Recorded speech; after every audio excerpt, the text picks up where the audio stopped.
Welcome back, friends, and gather round for episode 77 of Simply Walking into Mordor. As always, my name is Nauglir, and a very special welcome to you if this is your first time watching with us. Well, guys, we are here in Ekad Candlelit, standing next to Candlelit herself, and we are going to continue our search for the ring Narchuil. But first, we have some important business to cover, because if you were watching at the end of the last episode, you would have known that we hit level 50 last episode. That used to mark halfway. But unfortunately, the cap level has increased a little bit since then. But we do have some things to do now that we have hit level 50. The first thing, as I haven't logged out since I recorded the last episode, the alert is still here. Your level has changed to 50. You have acquired Feral Strikes, which has replaced the Savage Strike skill.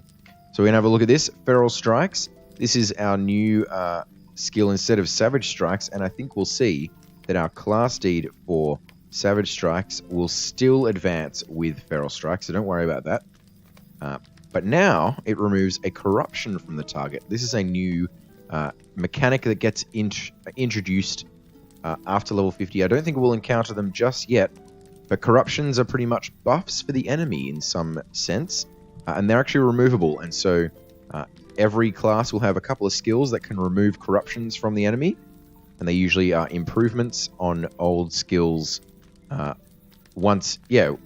levels after 50, they improve into new skills that will increase their ability to remove corruption. So we can remove one corruption from the target and a 50% chance to remove a second corruption from the target. It's a pretty good skill. Now, we'll be using Feral Strikes to remove corruptions from enemies if we need to. Other than that, a couple of other things happened. We acquired a passive skill called Melee Skills Range. So we'll go and have a look at that in our passive skills. Lots of people don't look at this passive skills tab. There's actually a lot of decent things to find out here. But what we found here is that our reach with melee weapons has been improved, which is very helpful because now our range on Wild Attack and Swift Strike and all these skills are now 4.2 meters, which is very handy because we will now be able to hit enemies from further away, and I think that will increase. That will also be the case for our area of effect skills. If we see, Raging Blade now has an 8.2 meter range instead of a 7.5. Swift Blade 5.2 meters, 4.2 meters. There you go. All of these skills have been given increased range, and that is due to the fact that we have got that extra distance. All right. Now, the other thing is, in this mode, we need to replace Feral Strikes there instead of Savage Strikes. And so, there's only one last thing for us to do. Well, there's two last things, actually, for us to do. We have our new axe to equip. We're going to unlock this just before we equip it, and then get straight into this axe. Look at this. Extra vitality, extra might, extra max morale, and extra crit rating. Everything's better, and 47.3 DPS instead of the 43.0. And it does Ancient Dwarf type damage instead of Valyrian damage. And it will that will be very helpful if we end up going to Sarnor at some point. And so let's equip that. And look at that weapon. That looks very nice indeed. That is a nice looking weapon, if I say so myself. Alright. We also have a box to open. Gift for the Elder Traveler. This is a level 50 box. Let's see what's in it. Nothing much. We got an item wear reduction, might as well just use that. And a gift from Moria for level 51. Alright. So now that we've looked at our inventory and gotten all the things from there, we're actually going to head to the LotRO store and get ourselves a little item. This is a bit of an upsetting item that we have to equip, but we don't want to get too far ahead. Look at that. Exactly 5,000 turbo points. Who knew? Okay. And we're going to get the tortoise. Just search for stone. Hopefully this will help us find it. Perhaps not. Experience disable. That's right. That's what we want. So it only costs 100 turbine points. Very cheap. So we've got that. And this is a character-bound item once you equip it. It is a pocket item. And so we're going to make sure we keep track of our best pocket item, even if we find new ones. We're just going to make sure that we keep our best one locked in our inventory, so that when we want to unequip our Stone of the Tortoise, we will be able to re-equip our best pocket item. So let's equip that now. We won't get any experience from now on, which is a bit upsetting, but it's kind of against the whole point of this series. The aim is to level up to 115, but we are going to do these epic quests first, and we don't want to get ahead of level 50 before we hit Moria. So we've equipped that Stone of the Tortoise. We will get no more experience from monster kills or quest completions. I think you can still get experience from crafting, although maybe that's just an oversight on the tooltip. Pretty sure everything is halted experience-wise. And so with all that out of the way, we've got to level 50. We've got our new axe. We've disabled our experience. We are going to continue these epic quests. So let's get straight into that Mind now. my words, traveller. All right. I've been focusing on places around which travelers and my scouts have reported sensations of uneasiness and disquiet, such as the wood troll grove of Erin Single and the elf ruins of Delisad. But that is only because it was the avenue I felt was open to us. The Angmarim have also been combing the elf ruins throughout Tal'Darim, and until a few hours ago I assumed this was because they had some information we did not. And yet, if this was so, why would they not focus on one place? If they knew Narchuil was to be hidden within Delisad, would they not devote all their efforts upon it? I'm sure they would, and yet they did not, which tells me that the Angmarim do not know the location of Narchuil any more than we. One of my scouts, Ithreneth, has encountered a small company of Angmarim near the burnt-out remains of a cottage not far to the northeast of Ekan Candleeth. The Crumbled Cellar, it is called. She defeated the Angmarim and sent word to me, asking if I knew any reason they would show an interest in such a trivial place. The answer is clear. They are searching everything that they can in the hope that they will find a clue, just as we have done, Nauglir. I want you to speak with Ithreneth and learn what you may. Alright, so if you have not been watching the last couple of episodes, let's catch you up to speed. We've just travelled from Tinadir, where Amarthiel has been holed up in a Numinas with a Palantir, searching and searching and searching for her ring, Narchuil, which gave her power in days of old.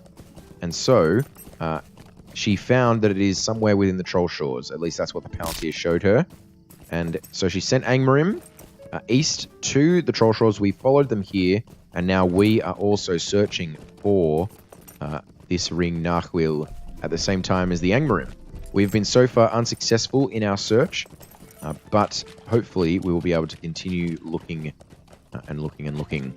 So, looks like this is the burnt or the crumbled cellar, but Ithreneth is on this side of the river, across from the cottage. So here we are. Ithreneth, whatever house stood across the river, it fell into ruin some time ago. Interesting. Okay, if we ever want to talk to her, come on, LotRO, you can do it. We're not even... A connection's fine, it's LotRO. This is the problem. There we go. Candleeth has told me the tale, Nauglir. Do you really think that Narchuil or some evidence to its location might be hidden in Tal'Darim? A small company of Angmarim was sifting through the debris of the cottage across the water over there. It is called the Crumbled Cellar by Garbert and Affanin, who lived down the river, but I think it burnt to the ground before Garbert's time. You should search through the rubble. I cannot imagine you will find anything of use, but if the Angmarim thought it worth searching, I guess we should go. Okay, well, that's fair enough. Logic. We will head over the river, using our deed skills on the way. All the buffs. We've got all the buffs. Hopefully we'll get ourselves some new trait points soon enough. We have run into a bit of a stoppage there, but here we are, the Crumbled Cellar, sifting through these piles of debris. Find nothing. We found nothing again. Find nothing again. Find nothing again. Oh, there we go. We have found a rotted diary and still appears readable. We're going to bring it to Ithreneth. That's exciting. We've actually found a clue for once. First time in our search so far. So let's head back across the River Brunnen, and we'll give this to Ithreneth, and hopefully some information may be gleaned from this information. We've got ourselves a new skirmish available, apparently. Not really sure what. Could be some of these. Yes, some of these instances that unlock at level 50. Lots of new ones there. And also we got some new deeds. This is because the deeds for the Great Barrow are actually level 50 deeds. And so we did not get these when we first completed these quests. Or first completed these things within the Great Barrow. But now we do have those deeds ready for us. Okay. Well, enough of that. Let's speak to Ithraneth. Megavonen. You found this diary among the ruins of the crumbled cellar, Nauglir. It's probably nothing, but I will see if I can learn anything from its pages. The name of this diary's owner is familiar to me and fills me with dread. Did not Amarthiel use the name Sarah Oakheart as she travelled on her fell errands through the wild? And yet look here.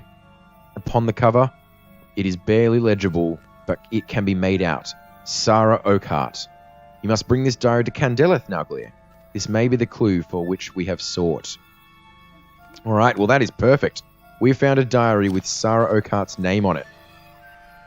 And that is going to be very, very, very, very, very useful indeed, because that is, of course, Amarthiel's alias, as Ithraneth said. We knew her as Sarah Oakheart before we even knew she was evil. And so, here we are. Candeleth, we found a diary. What is this, Nauglir? A journal? Can it be? I do not understand. Amarthiel cannot have... There must be more to this riddle than we know, Nauglir, for I am filled with confusion. But hearken to this. Brought 2 chickens to share with El, but his spirits were low, and I think the food brought him no joy. Understandable, of course. Keeping N within the walls of Sithad must be a great sorrow to him. Whoever Sarah Oakheart may have been, Amarthiel in disguise or not, it is plain to me of whom she speaks. Can El be any other than Laodan, or N be anything but Narchuil? We are close. I can feel it. The secret lies within this journal, friend High Elf, the diary of Sarah Oakheart. Well, well, well, there we go, okay. Listen to this, Nauglir. El fears the worst. I will carry out his wishes by breaking the keys to Sithad. The stones of Talbrunen are heavy and will serve, and hiding them. I do not know where Sithad may be, but it sounds as if Laodan was keeping this N in Narchuil within its walls, and at some point Sarah broke the keys to this place and hid them. And look at this, further in. Must stand at the stairs of Sithad, looking up towards the entrance.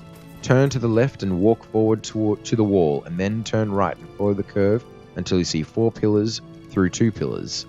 Walk between the 2 and look to the right of the 4. I will leave the keys always in the shade. I wonder now if Sithad is not an antiquated name for a place we already know, Nauglir. Language changes over time, and Laodan has lived for many years. The name by which he knows one place may not be that which is called by others. And as I say the names aloud, it comes to me that Sithad bears something of a resemblance to Delisad, does it not? I wouldn't say so. I think we have deciphered the first part of the riddle, friend High Elf. Go to Delisad and use the journal to locate the hidden keys of which Sarah has written. I'm sure it is the place. Okay, we have definitely got ourselves a clue. Can we actually read this diary? I'm not sure. Oh, yeah, we can actually. There is a lot of stuff here. Interesting.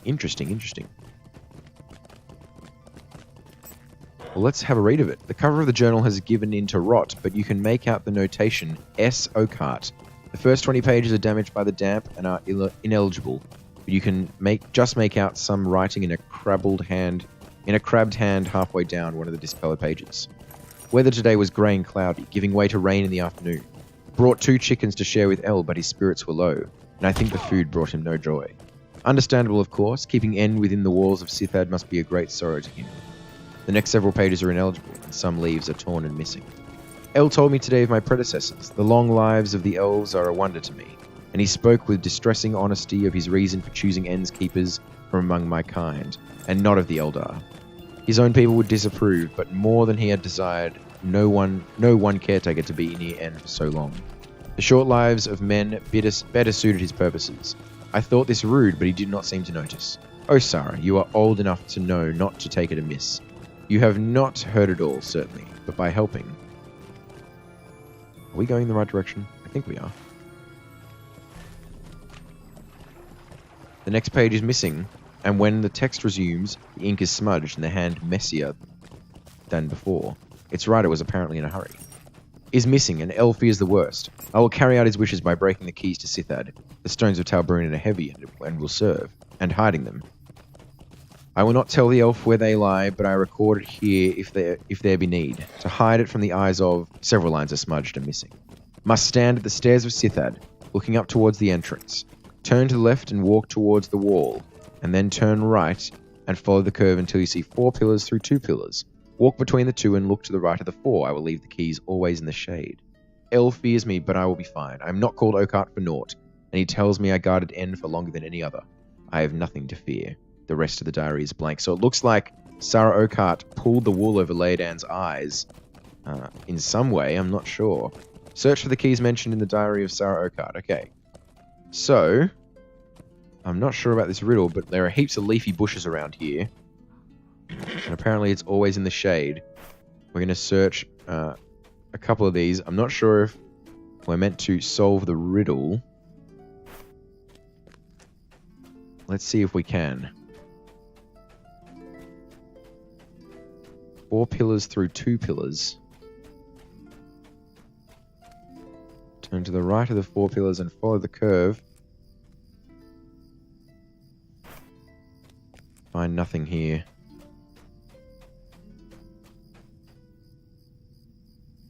I feel like we're just looking in the blind. We're just blindly looking through these bushes.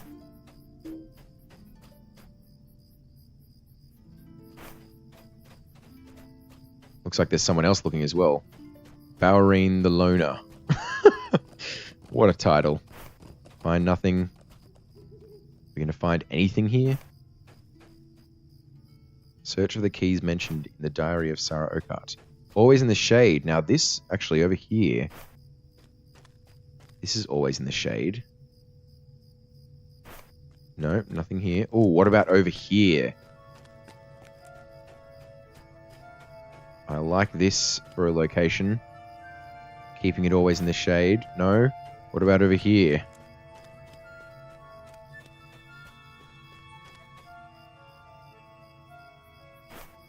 Still nothing. What is going on?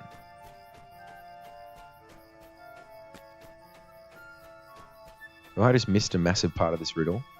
In some way?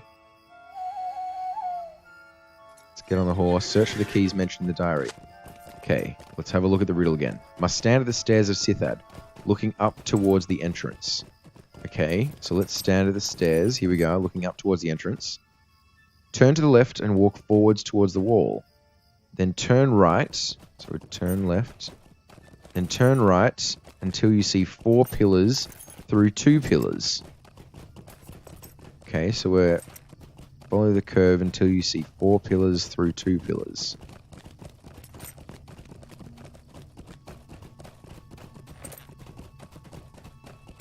Okay, this looks like 2 pillars. Can we see 4 pillars? Yes, we can. Walk between the 2 and look to the right of the 4. I will leave the keys always in the shade. I'm so confused. Walk between the 2 and look to the right of the 4.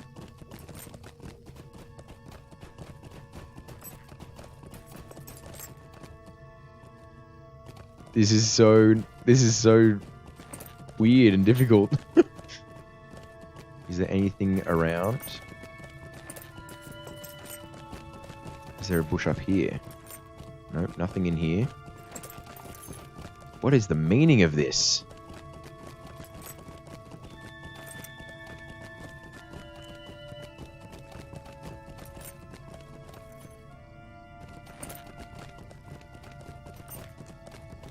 Is there something up here?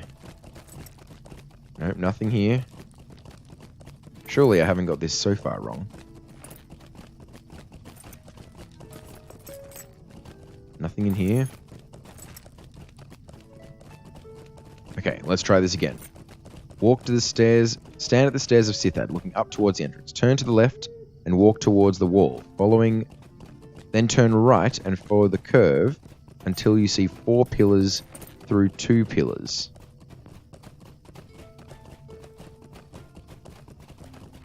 Is this 4 pillars through 2 pillars?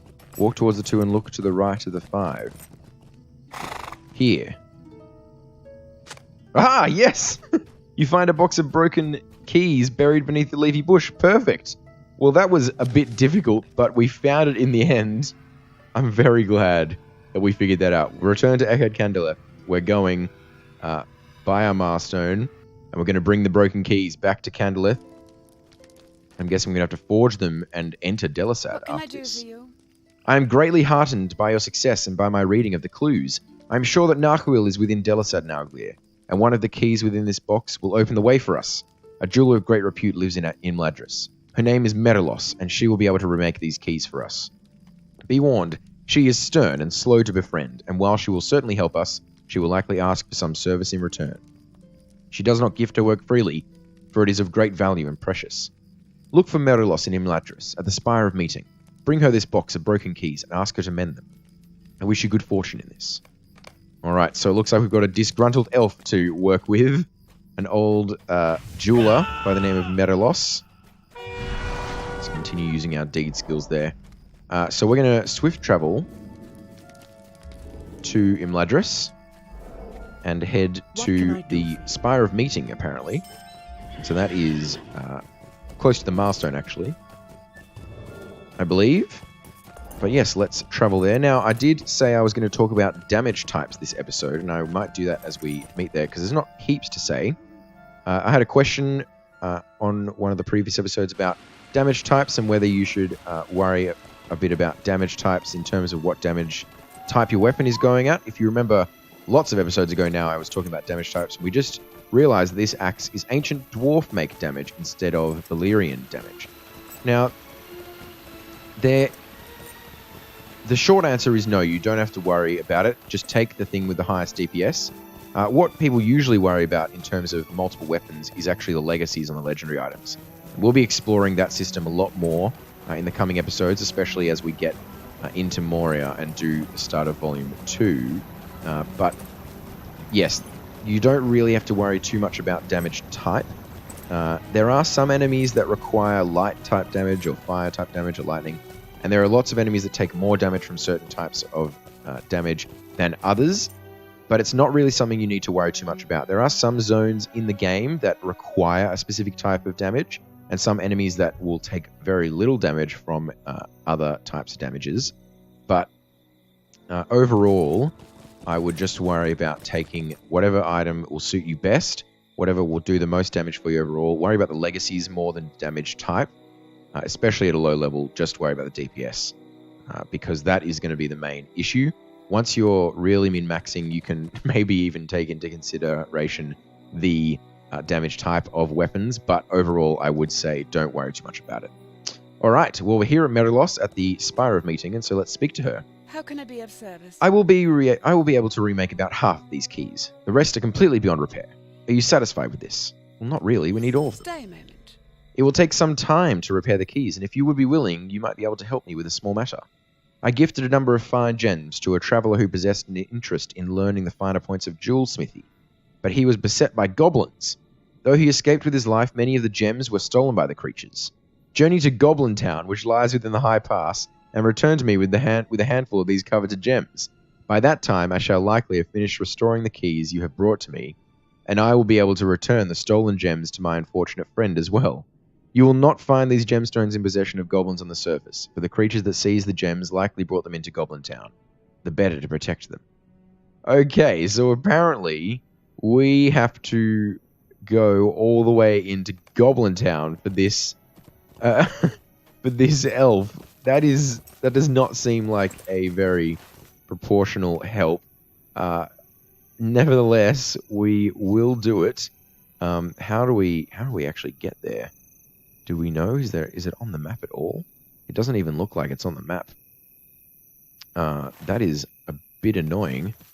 Collect coveted gems, and the Goblin Town is located in the High Pass, high in the Misty Mountains, northeast of Rivendell. Okay, so we will travel there. I'm not sure we'll have time to finish off this quest in this episode, and so we might actually have to end this episode a bit short.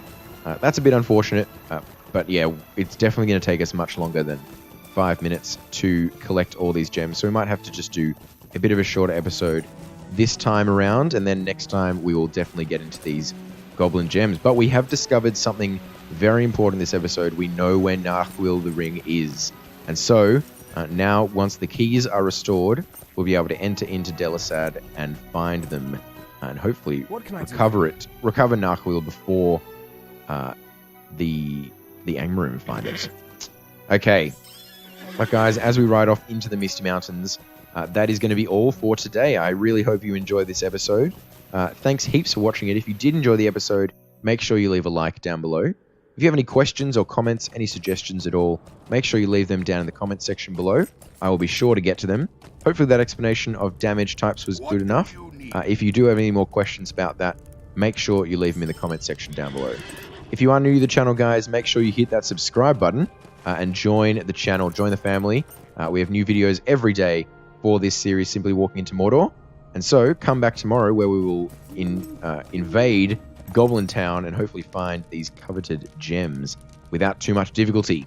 But yes, guys, for now, that's going to be all. As always, my name is Nauglir. It has been a pleasure playing with you, and I will see you tomorrow.